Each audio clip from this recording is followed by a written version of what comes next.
gracias. Ya con esos aplausos puedo terminar.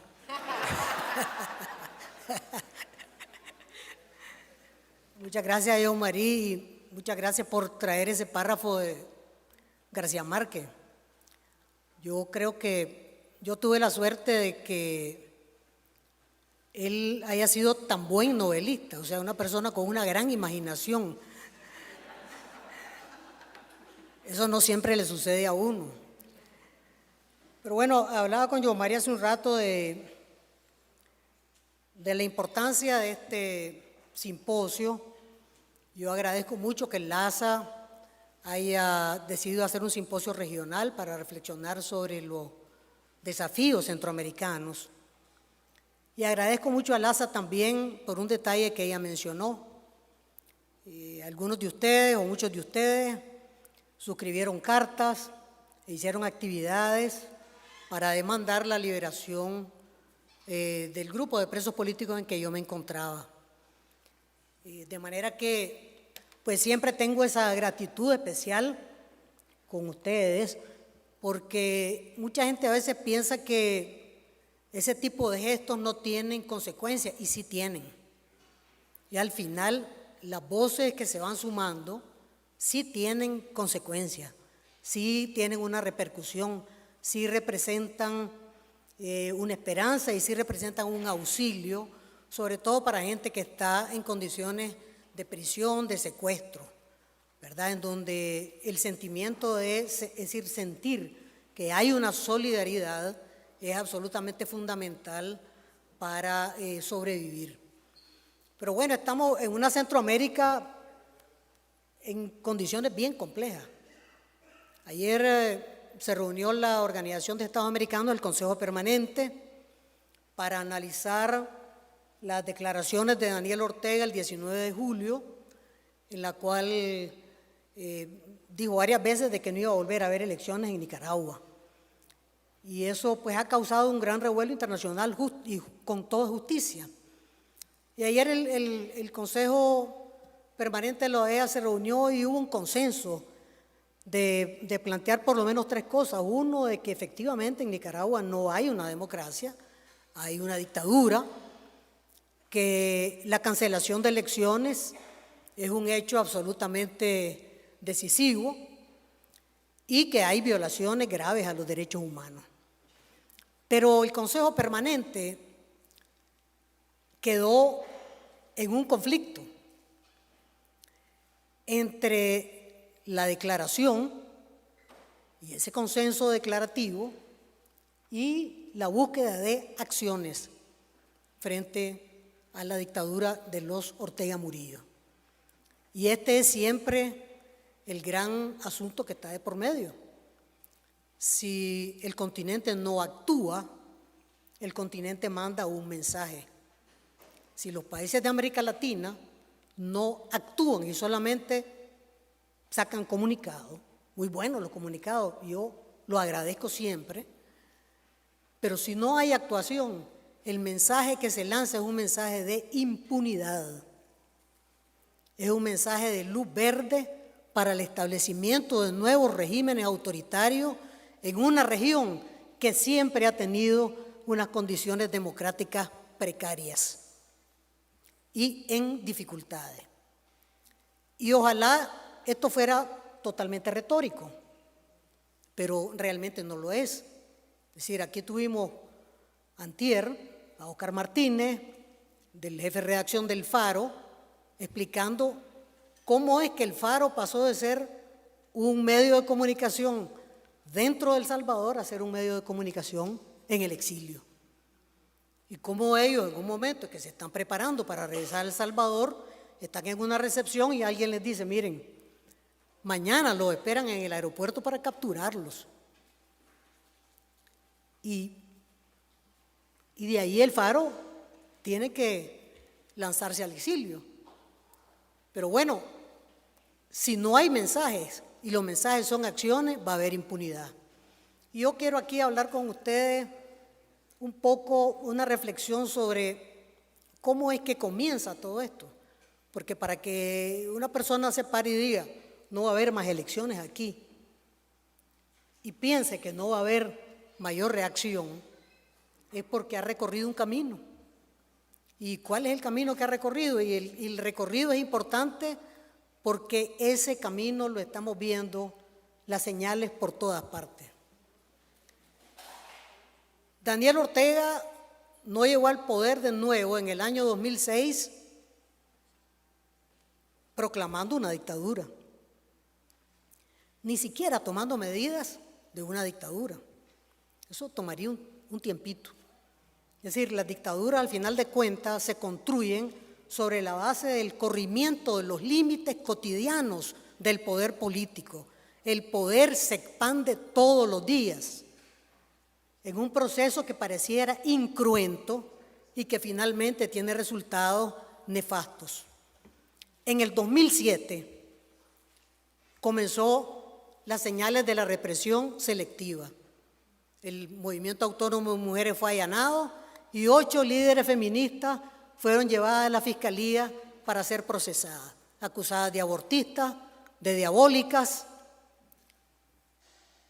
de peligrosas, y el argumento del régimen siempre fue que la represión selectiva era para personas radicales, para estas mujeres que andaban planteando el tema del aborto o de los derechos sexuales y reproductivos, ¿verdad? Porque en la cobertura de la represión selectiva hay un mensaje para el resto de la sociedad.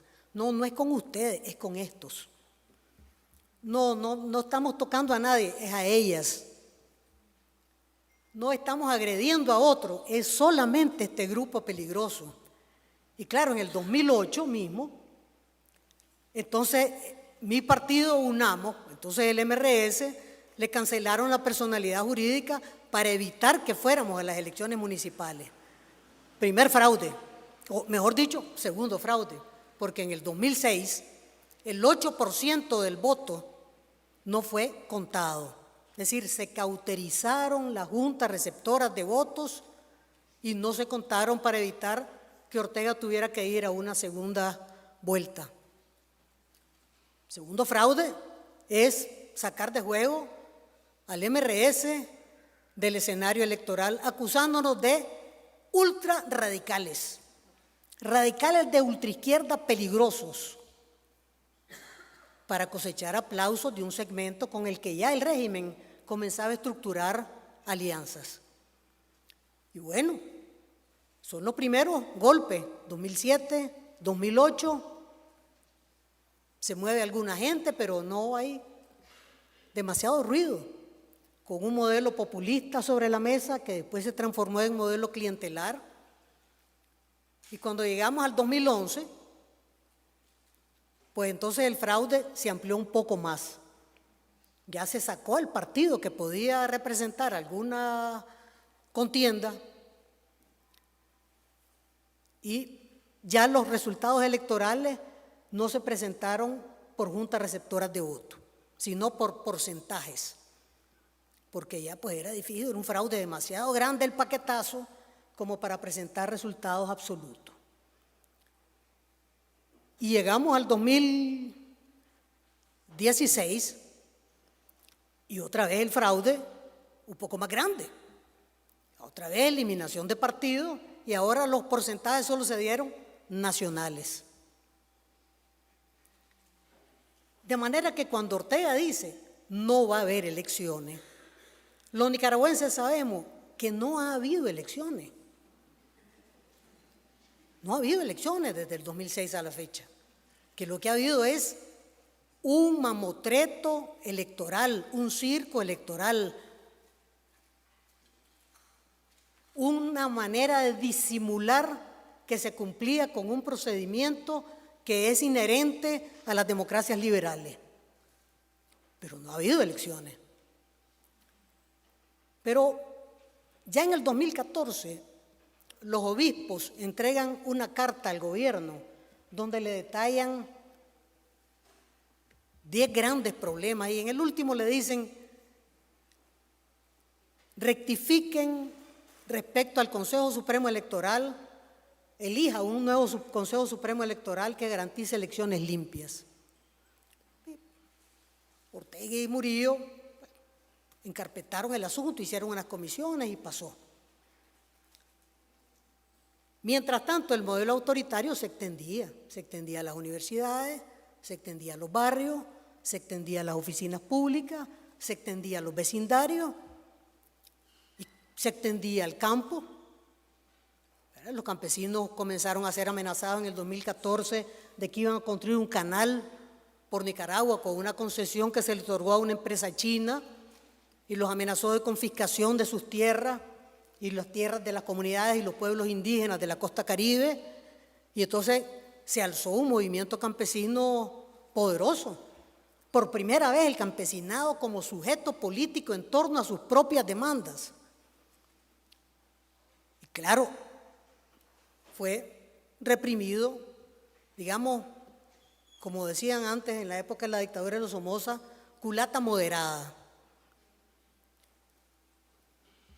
Pero al final de cuentas las sociedades acumulan sus agravios.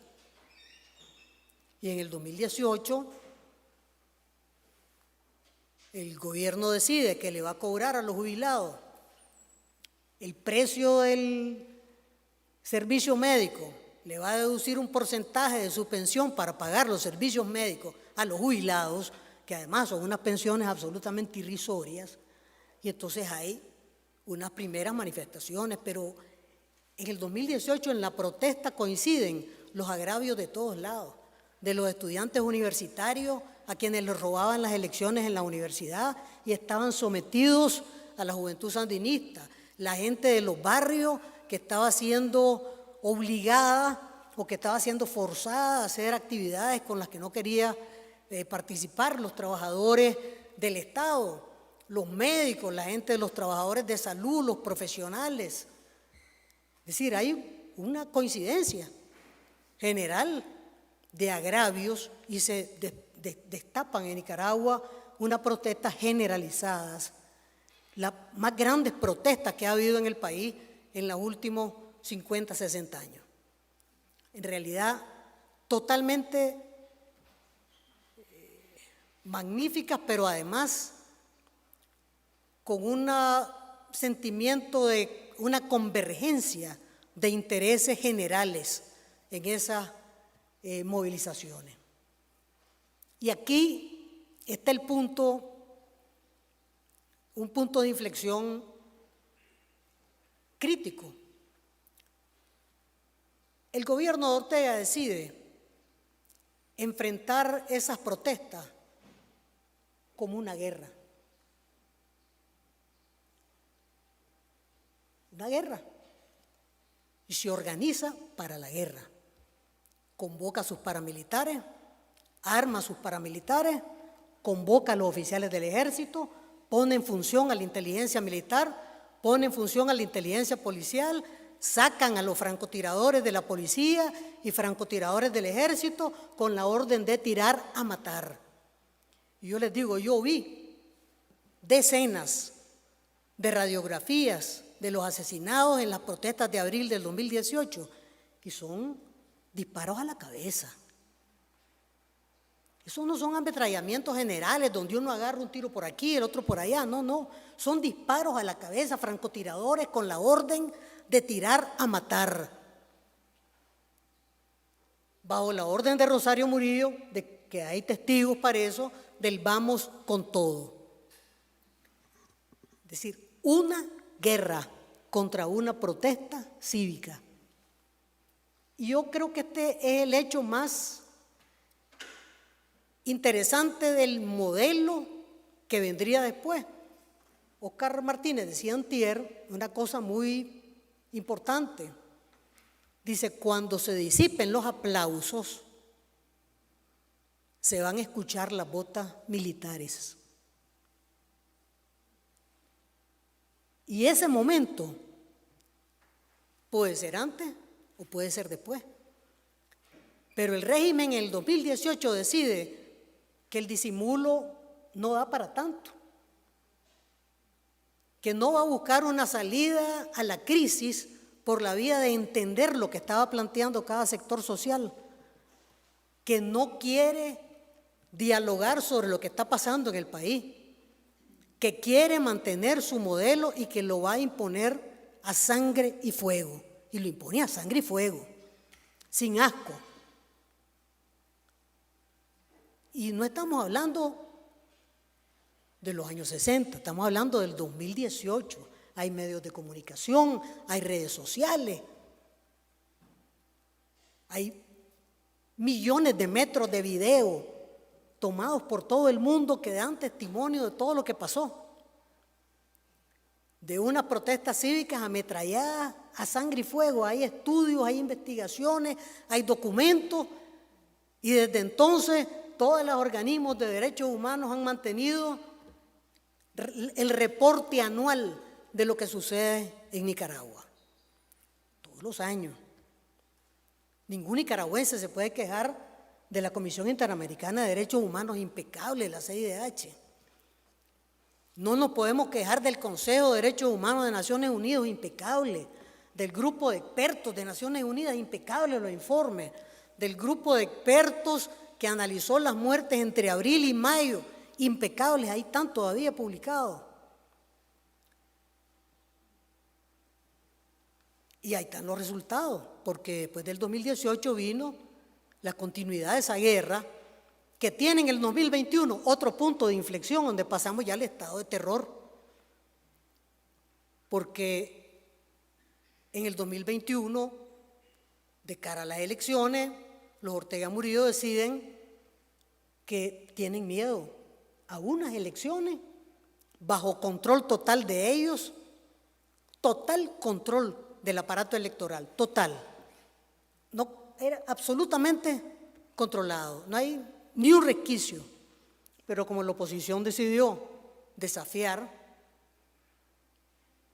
para mostrar el fraude, o desafiar para mostrar el voto masivo de los nicaragüenses, o desafiar ese modelo, el régimen comenzó en un proceso de un fraude en cámara lenta, que no es tan fácil de ver, porque uno está acostumbrado al fraude del paquetazo. Se robaron las urnas, las quemaron, se robaron los votos, es decir, está acostumbrado a la fotografía del fraude el día de las elecciones, pero no a los fraudes en cámara lenta, que comienzan con eliminación de fuerzas, que comienzan ya con todas las leyes de agentes extranjeros, con las prohibiciones a los partidos, después siguió con el encarcelamiento de líderes, ahí me fui yo en la balastra, encarcelamiento de periodistas, con la persecución a los obispos, con la liquidación de medios de comunicación. Y ya en el terror total, pues cancelaron al partido político único que había quedado para ir a esas elecciones. Y todo el que asomó la cabeza como precandidato, posible precandidato, eventual aspirante a precandidato, fue encarcelado o tuvo que salir al exilio. Y uno aquí en este dice, pero ¿por qué tanto miedo?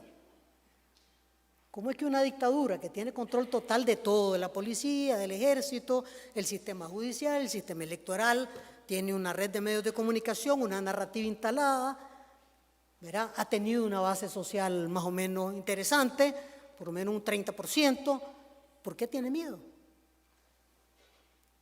Y el miedo hizo que despegara el estado de terror.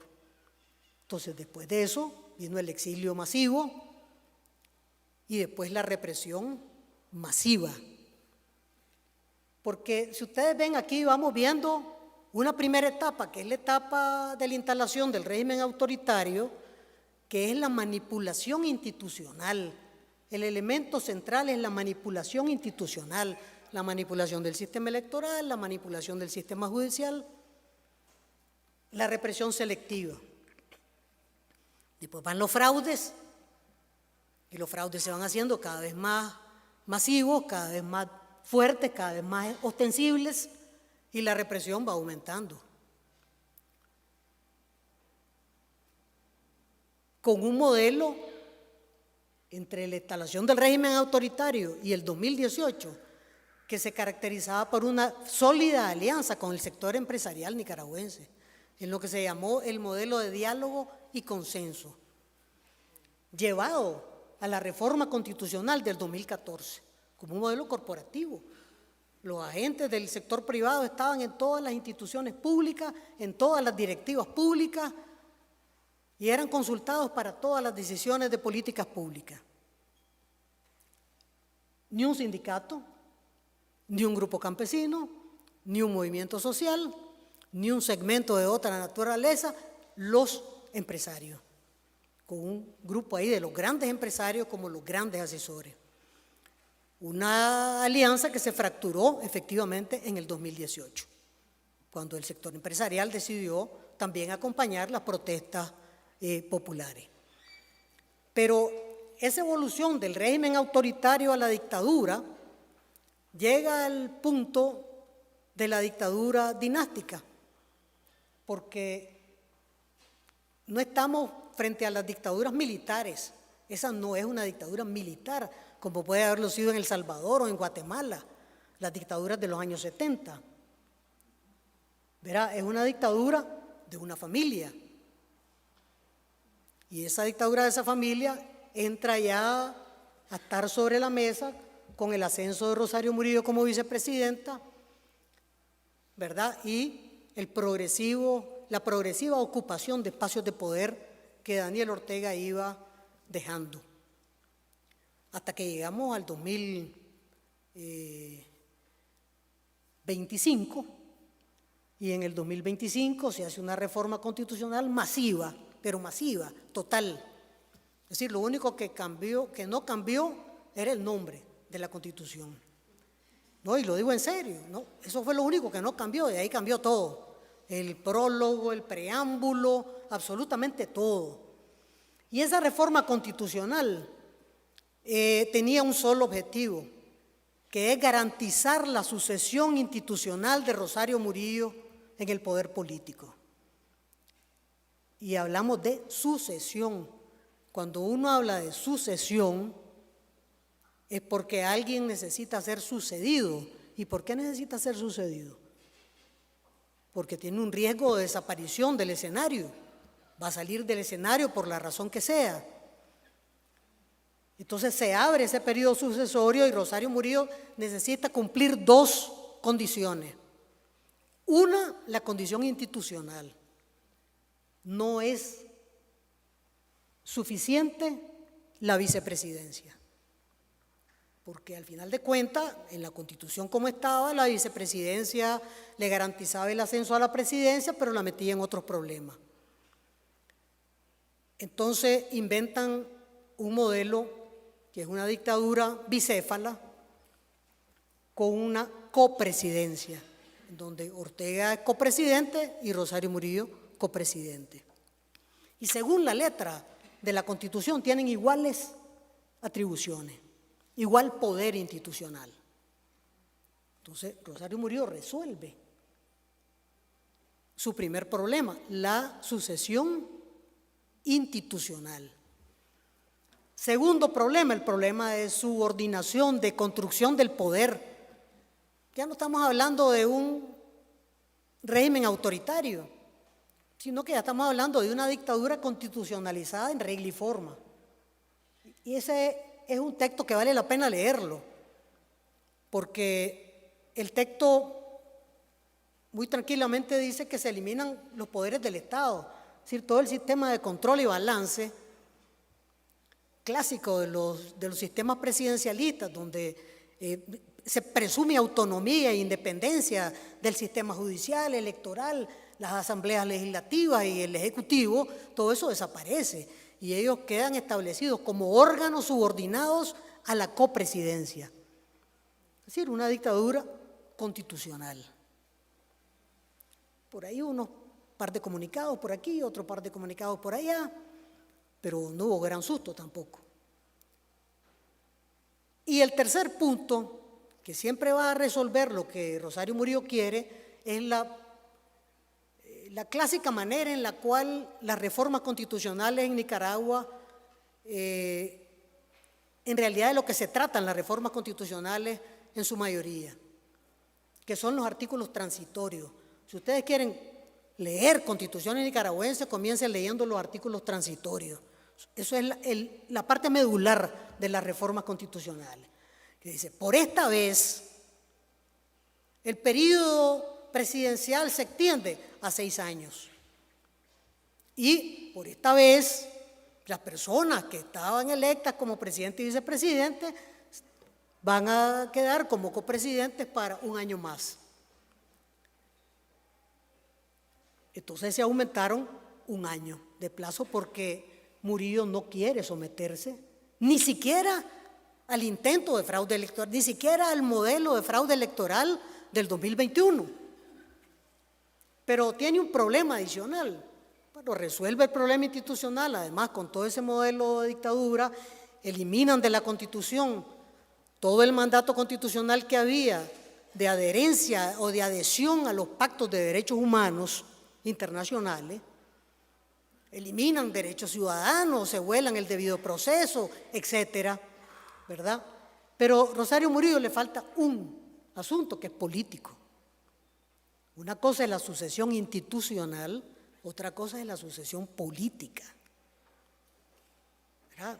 Ella puede tener el poder institucional, pero tiene el respaldo político para sobrevivir la ausencia de Daniel Ortega y ella en el poder.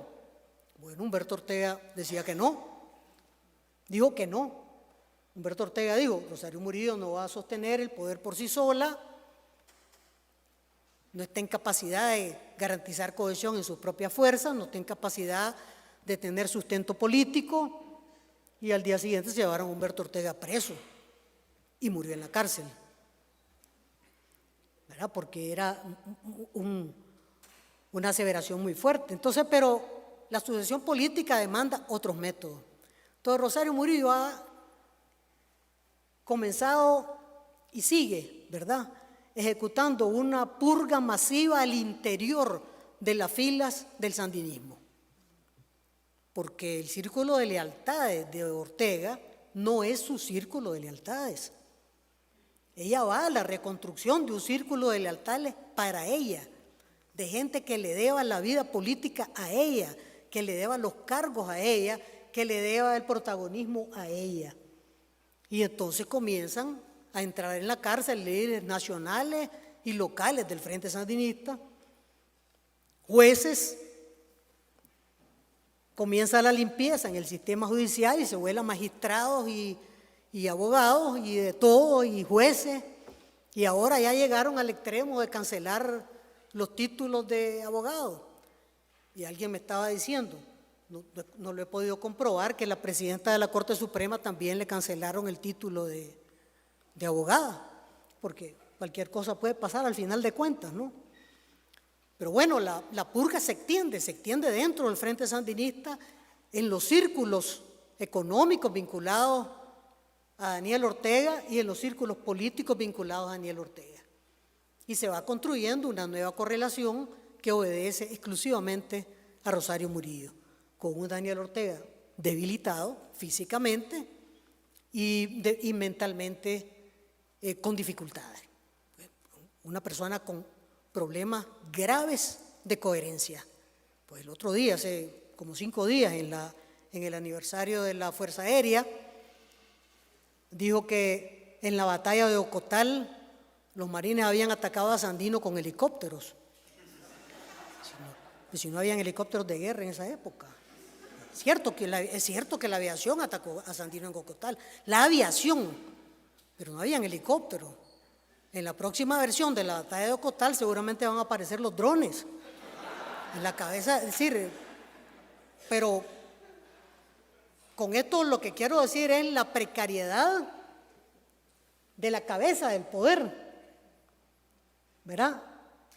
Pero un poder que esté establecido sobre la base del silencio y el estado de terror. Porque hay un silencio en Nicaragua, es decir, usted va a solicitar un pasaporte y le van a revisar sus redes sociales, o quiere entrar a Nicaragua, le van a revisar sus redes sociales a ver si tuvo un like a algo, que ellos, pues que los censores consideren que eso es un problema y no entra al país. Es decir, y los propios empleados públicos tienen revisión de celulares, revisión de redes sociales, Es decir, es el sistema de terror impuesto para el silencio. Y claro, han silenciado a la sociedad nicaragüense. Y la segunda estrategia es la normalización de la dictadura. Porque si ustedes leen esa reforma constitucional del año pasado, uno dice, pero ¿cómo no puede haber habido una reacción frente a esto? ¿Cómo puede ser? ¿Verdad? Y ese es el punto clave de todo esto, porque cuando evoluciona la condición del Salvador, evoluciona con la cara girada hacia Nicaragua. Si Daniel Ortega y Rosario Murillo han podido caminar todo ese trecho, ¿por qué no lo voy a caminar yo? Piense el poder político en El Salvador. Si han construido un imperio económico con tráfico de influencia, usando las instituciones públicas, confiscando, etcétera, ¿por qué no lo voy a construir yo? Piensa en El Salvador. Si hay cárcel política y no pasa nada, ¿por qué no vamos a comenzar con la represión? Y fíjense ustedes, la carceliada de Ruth López en El Salvador es la represión selectiva, la persecución Alfaro es la represión selectiva. ¿Y después qué viene? Porque nada se detiene en ese punto a menos que se encuentre con un valladar formidable interno y externo. Pero cuando un régimen como el de los Ortega Murillo recurre a la fórmula de esto es una guerra contra un pueblo que está haciendo lucha política desarmado. Porque yo fui a la lucha armada. Yo estuve en la lucha armada contra los Somoza. Eso era una guerra. Y esa guerra la perdió la dictadura de los Somoza. Pero era una guerra. Feroz, era una guerra. Pero los Ortega Murillo no han enfrentado una guerra. Los Ortega Murillo han enfrentado a un pueblo desarmado. Y han hecho lo que les ha dado su gana. Cárcel, desapariciones forzadas, de todo. Nicaragua tiene hoy el 12% de su población fuera del país. Desde el 2018 a la fecha ha salido del país por represión, por falta de oportunidades. El 12% de su población. Profesionales calificados, técnicos, trabajadores, trabajadoras. Gente que simple y llanamente ve cerradas las oportunidades y el país desangrándose profusamente por las heridas de una migración total que ahora viene de regreso. Porque esta es la época de la humanidad en que nadie quiere migrante. Dígame, ¿quién quiere migrante ahora? ¿Quién quiere exiliado? Este no es el exilio de Chile en los años 70, este es un exilio que ya nadie quiere. Una migración que nadie quiere. Porque estamos frente a otro fenómeno, pero el país está desangrado. 12% de la población ha salido del 2018 a la fecha. Y claro, para los Ortega Murillo eso es un negociazo. Negociazo, es un negocio redondo. Se van los que molestan, se van los opositores, se van los levantiscos y mandan dinero. Negociazo. Y en la presión dentro del país se rebaja. El 30% del Producto Interno Bruto de Nicaragua depende de remesas familiares. Alegrísimo. El comercio próspero, porque funciona con el dinero que mandan de afuera.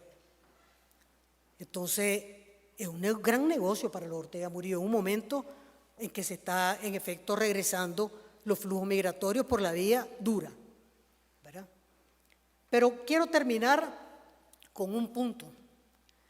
Yo he hecho este recorrido que estoy usando a Nicaragua nada más de ejemplo, hablando de Nicaragua pero usándolo de ejemplo, de los caminos que recorren los regímenes autoritarios. Estos no son ya los años 70, donde los golpes militares eran duros, visibles. No, ahora los regímenes autoritarios ganan elecciones, tienen redes sociales, los autoritarios construyen unas mayorías electorales, manipulan instituciones, tejen una red de mentiras, buscan cabezas de turco, difunden noticias falsas, teorías conspirativas. Y ahí ve el autoritarismo. Ahora, ¿cuál es la ideología del autoritarismo? No es ninguna. No hay ninguna ideología detrás del autoritarismo, del nuevo autoritarismo. Pero hay un acompañante de ese nuevo autoritarismo. Este autoritarismo nuevo viene de la mano de una revuelta conservadora. Peligrosísimo, porque tienen que tener una base social. ¿Y qué base social es la que tienen? Pues los que se sienten ofendidos porque las mujeres votamos. Ahí en Estados Unidos hay un movimiento que está con la siguiente consigna: una familia, un voto. ¿Cuál creen ustedes que va a ser el siguiente paso? Solo los hombres pueden ser jefes de familia. Ergo, solo los hombres pueden votar. Y hay quienes se sienten heridos porque las mujeres votamos. O porque tenemos reclamación de derechos sexuales y reproductivos. Se sienten heridos por las migraciones y los migrantes son los culpables de todo, el crimen organizado, de las muertes, de los homicidios, de los estornudos, absolutamente de todo. Es decir, el autoritarismo nuevo crece construyendo enemigos a los cuales culpar de absolutamente todas las frustraciones de las sociedades actuales, porque hay bastantes frustraciones, hay desempleo, hay pobreza. Gente en América Latina ve que los sistemas de partidos y las alternancias no le han resuelto sus problemas, y entonces buscan los outsiders, los que hablan mal de las castas políticas, los que hablan mal de los partidos, los que hablan mal de los otros, los que señalan los grandes culpables. Autoritarismo peligrosísimo. Y la revuelta conservadora que va contra todo. Va contra todo. Y ahí lo estamos viendo. Pero ya los que se atrevan a decir una familia, un voto, uno dice: ¿en qué siglo estamos? ¿Qué es lo siguiente? Que volvamos a la segregación racial. Y no creamos que esto se puede tomar en broma en estos tiempos. No se puede tomar en broma. Desgraciadamente estamos en una situación en la que nada de esto puede ser asumido como que no va a pasar. Sí puede pasar. Sí puede pasar. Y pasa paso a paso, día por día. Y lo único que puede frenarla es la resistencia y la movilización social, la defensa de la institucionalidad. ¿Quién nos juzgó? ¿Quién hizo mi juicio en el que me condenaron? Un juez que llevaba una orden. ¿Cuánto duró el juicio? 2 horas. ¿Cuáles fueron las acusaciones que me hicieron? Las evidencias que llevaron en el juicio, unas evidencias contundentes. 3 retweets. Contundentes. Yo había retuiteado, creo que era alguien de los derechos humanos que había dicho algo, pues lo había retuiteado. Después a alguien del Parlamento Europeo también. Y todavía mi abogada les dice: pero si ella no es de esa organización de derechos humanos, ni ha escrito esos tweets, pero eso era una acusación poderosa, menoscabo de la integridad nacional y de la soberanía nacional. Usted pidió sanciones contra el Estado. Yo le digo: no, yo no he pedido sanciones contra el Estado. Yo pedí sanciones contra Daniel Ortega y Rosario Murillo. Y esta todavía no es una monarquía. Daniel Ortega y Rosario Murillo no son el Estado de Nicaragua. O me va a decir a mí, ¿verdad?, que si, porque luego me va a decir a mí que si Rosario Murillo y Daniel Ortega chocan el vehículo que choca, el que choca es el Estado de Nicaragua. No, es Daniel Ortega. No podemos homologar a Daniel Ortega y Rosario Murillo con el Estado nicaragüense. Yo pido sanciones para Rosario Murillo y Daniel Ortega, que es una cosa distinta. Pero el juez va listo como francotirador, va listo a disparar. Y entonces sucedió una cosa extraordinaria. La fiscalía pide 15 años por las cosas que me acusaban. Entonces mi abogada pide el mínimo, 10 años, ¿verdad? Que era lo que le tocaba como abogada, pues, pidió 10 años, está perfecto, pasó. Y entonces llegó el día de la lectura de la sentencia.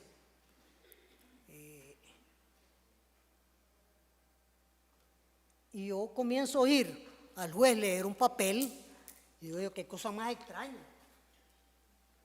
Qué extraño, como que están cambiando el articulado por el que me condenaron. Pero ¿cómo me pueden condenar por unos artículos y me sentencian por otro? Y entonces el tipo va leyendo y leyendo la sentencia y al final dice, se condena a 8 años de prisión. Entonces, la fiscalía pidió 15, mi abogada pidió el mínimo, que eran 10, y el juez decidió que eran 8.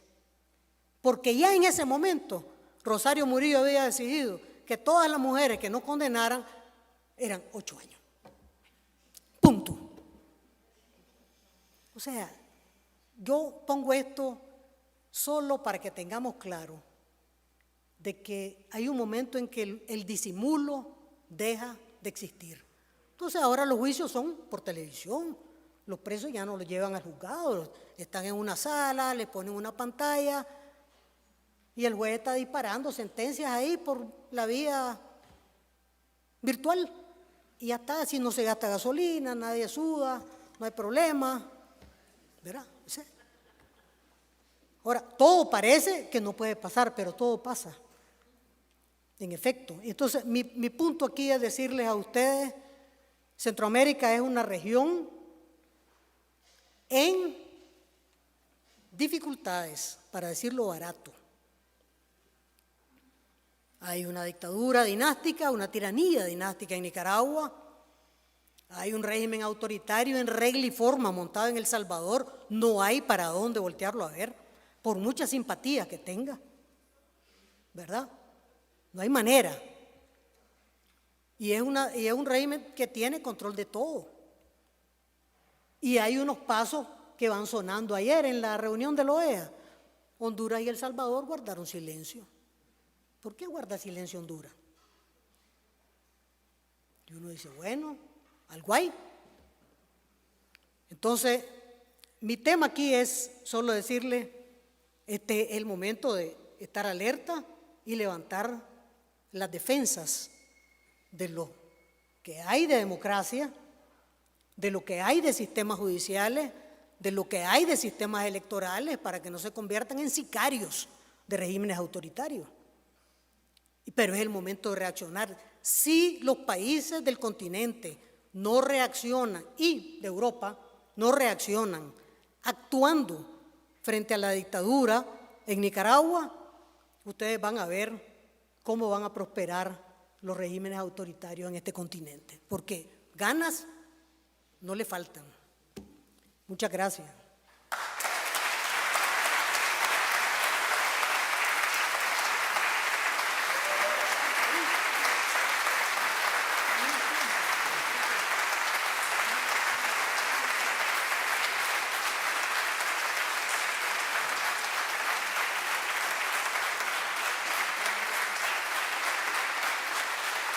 Muchísimas.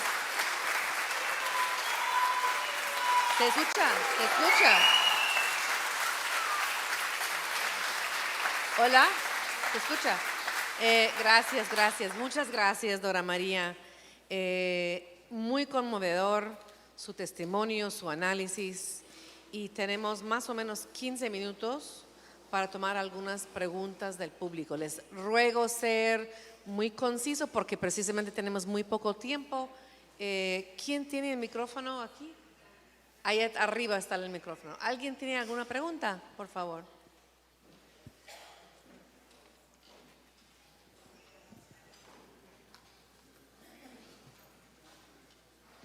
Por acá.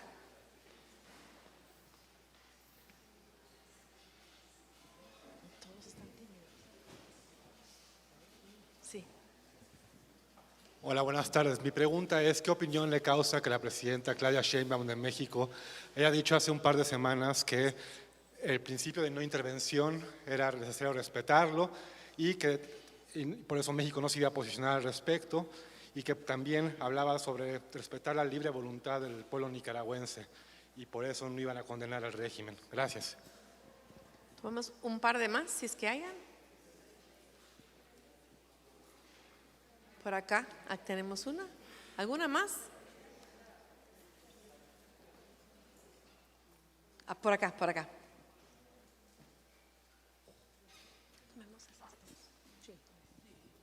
Siempre sobre el contexto internacional, usted dice de que si América Latina no hace nada, Europa no hace nada, lo que va a seguir es la impunidad y que el ejemplo autoritario crezca, pero también el unilateralismo, es decir, que pase lo que pasó en Venezuela, que no actúa América Latina, entonces se le deja ese espacio vacío que Estados Unidos, feliz y contento, siempre le ha gustado hacer, y después vienen las quejas de que ahí vienen los gringos de nuevo. Pero en el caso del pueblo nicaragüense, bueno, lo ve como un clavo ardiente, el único que se podría agarrar, y vemos lo que pasa también en Venezuela, pues que la gente contenta con la extracción de Maduro.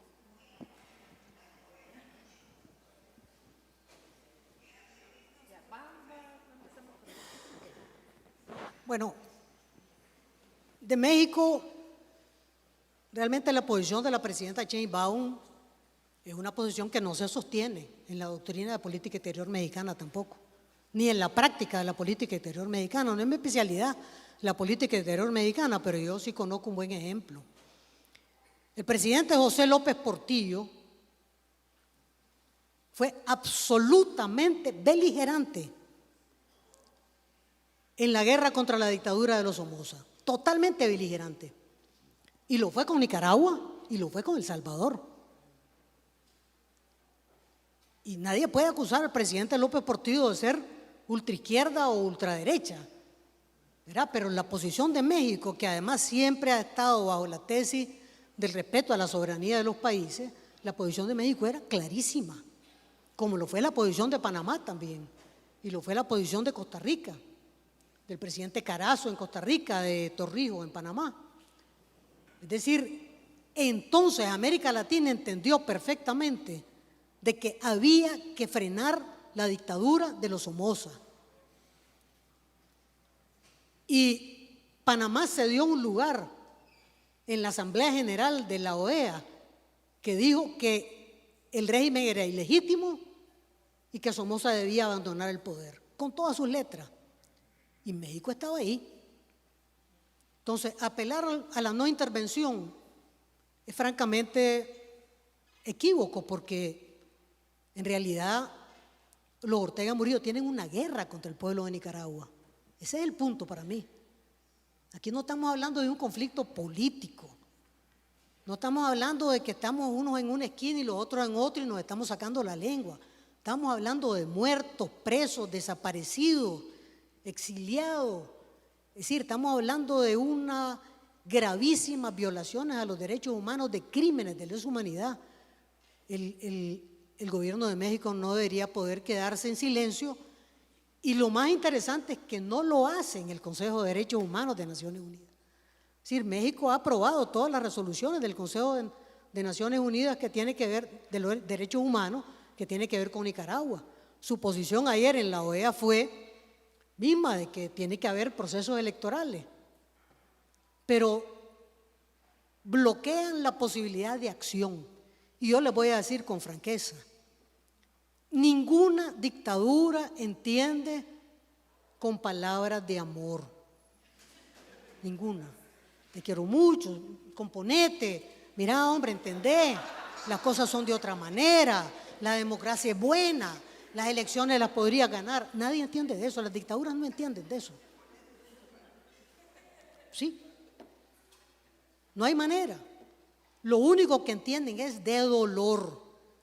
Si les duele, más mantenerse en el poder que dejarlo, entonces van a proceder. Pero si creen que mantenerse en el poder es más barato y menos doloroso que salir, entonces se van a mantener. Y uno de los problemas, en el caso de Venezuela y en el caso de Nicaragua, es que tanto Maduro como Daniel Ortega siempre han estado diciendo: ¿no te parece lo que hago? Vení, sacame pues, vení, sacame. Miren, la Organización Internacional del Trabajo hace una crítica a Nicaragua, Nicaragua se va de la OIT. La FAO hace un informe de que hay desnutrición en Nicaragua, Nicaragua se va de la FAO. La Comisión Interamericana de Derechos Humanos hace un reporte de derechos humanos, se van de la CIDH y del sistema interamericano. El Consejo de Derechos Humanos de Naciones Unidas presenta el reporte sobre Nicaragua de discusión, Nicaragua se va del Consejo de Derechos Humanos de Naciones Unidas, y así para adelante. ¿Por qué? Porque no le importa, no paga ningún precio. Ningún precio. Entonces siempre han estado con la tesis de vení, buscame pues. Vení, buscame. Y Maduro cometió ese error. El error de creer que se iba a mantener con un fraude electoral ultra demostrado, porque si algo hizo la oposición venezolana es que fue contundente demostrando el fraude electoral, contundente. Espectacular la demostración de fraude electoral. Y él creyó que se iba a mantener ahí, vení, buscame, pues aquí estoy protegido, el ejército está conmigo, tengo todo el poder. Y cuando se dio cuenta, tenía más puñaladas que Julio César. ¿Sí? Porque es que lo puñalearon en fila. En fila. ¿Quiénes son los únicos que están presos en Nueva York?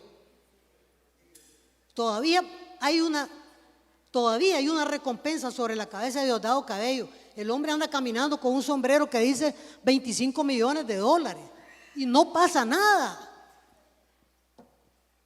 ¿Sí o no? Ahí está, 25 millones de dólares. Le han dado la mano los oficiales de los Estados Unidos y todo tranquilo. ¿Se imaginan ustedes la naturaleza de los puñales que sacaron ahí?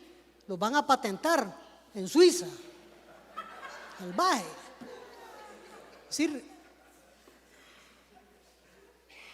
Y ahora mismo están hablando de que hay una agentura de la CIA que está tratando de hacer un trabajo con el ejército de los Estados Unidos, de Cuba. Bueno, entonces, ¿qué pasa? Los Ortega Murillo, en este momento ellos saben que tienen un tiempo para abrir la transición a la democracia. Tienen un tiempo, pero ese tiempo no es tan largo como ellos quisieran, ni tan corto como quisiera yo, que me quisiera ir mañana para allá nomás, al otro lado de la frontera. Pero el tiempo se ha cortado, el gas se les ha acabado y es crucial la acción de América Latina, crucial la acción de la Unión Europea, crucial la acción de los Estados Unidos y Canadá, porque ese es el continente. Si no, ahí vamos a ver la fila. Bukele 1, Bukele 2, Daniel Ortega 1, Daniel Ortega 2, fácilmente. Entonces, sí, necesitamos la América Latina que tenía en 1978-79, ¿verdad?, la decisión de pararse sólidamente contra una dictadura. Y ese respaldo que tuvimos en 1979 fue absolutamente plural. Estaba Fidel Castro, estaba Torrijos, estaba el presidente Carazo, que era social cristiano, estaba el presidente López Portillo del PRI, ¿verdad? Y bueno, ya después sumaron al presidente Jimmy Carter, que terminó de darle un golpe letal a la dictadura de los Somoza. Pero había una decisión de actuar. Ahora, eso es lo que está sobre la mesa. ¿Va a haber actuación o no va a haber actuación? Y mucho tiene que ver con lo que hagamos nosotros, con lo que demandemos nosotros. Muy agradecida con unas demandas que ha hecho un grupo de intelectuales mexicanos, diciéndole al gobierno: mire, ustedes tienen que pronunciarse claramente sobre lo que sucede en Nicaragua. Tenemos 3 minutos. Podemos tomar una sola pregunta. Ok, arriba.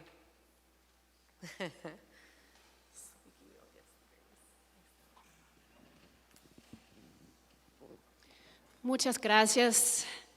Ayer hablábamos un poco sobre lo que significa la justicia y hoy tal vez vale la pena hablar un poco de lo que significa la democracia, porque a veces escuchando a usted y a algunos otros expositores se puede como llegar a tener la impresión que la democracia es eso de tener elecciones cada 4 años. Yo creo que la democracia no comienza ahí. Creo que tiene mucho que ver con la forma en que se abordan los problemas sociales, la educación, la pobreza, la infraestructura y la forma en que nos hablamos y nos tratamos, la forma en que aprendemos a escucharnos y encontrarnos en nuestras diferencias. Y lastimosamente sí vivimos en un mundo en profunda crisis de las democracias también en este sentido. Hay algunos como conceptos e ideas que tal vez siento como ausencia en su discurso, porque también vivimos en un mundo donde un Estado hegemónico, imperialista, está tratando de imponer su fuerza en Latinoamérica. Y si vamos a hablar de fraudes electorales, también creo valga la pena hablar en estos momentos de Colombia, donde hubo un gran, una gran manipulación de las elecciones que acaban de pasar ahí. Y también pasó algo similar en Honduras y en Perú, etcétera. Varias elecciones recientes. En Venezuela, si vamos a hablar de democracia, creo que no podemos omitir ¿puedes dar la una pregunta? intervención militar de bombardear a un país soberano y llevar al presidente electo a un juicio totalmente ilegítimo, y Estados Unidos ha robado 13 billones de dólares en petróleo del pueblo venezolano. Eso no tiene nada que ver con democracia. Discúlpame. Bueno, yo creo que los puntos son muy... Yo creo que sus puntos son muy importantes. Primero, tenemos que reconocer en efecto que las democracias del siglo XIX y del siglo XX no sirven ya. Y que estamos en el camino de reformular lo que queremos como democracia para el siglo XXI y sobre todo de cara a los grandes problemas que tiene la sociedad del siglo XXI. Ciertamente trasciende las elecciones, pero ciertamente implica también realizar elecciones como una forma de arbitrar la diferencia por el poder político. Y eso es fundamental. Es decir, ¿qué democracia es la que corresponde al siglo XXI? Esa es una pregunta crucial. Un siglo de comunicación instantánea, de redes sociales, de intercomunicación inmediata, donde todos requerimos que la transparencia de los gobiernos no sea de papel y esté a mano de cada uno de nosotros. Es decir, estamos hablando de cambios dramáticos en la sociedad humana que tienen que ser reflejados en los sistemas políticos.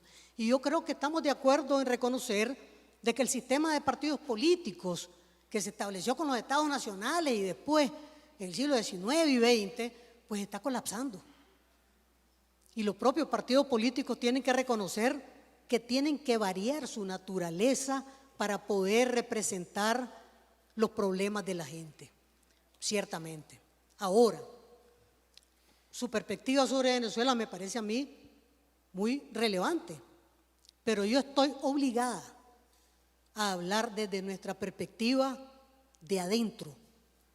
Yo no puedo echarle la culpa a los Estados Unidos de la dictadura de los Ortega Murillo en Nicaragua. porque no la tienen. Esa es la verdad. No tienen la culpa.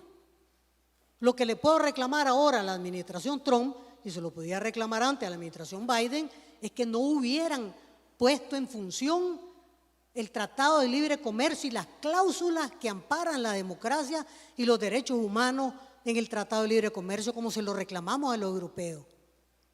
Ustedes tienen que aplicar la cláusula democrática del acuerdo de asociación con Europa.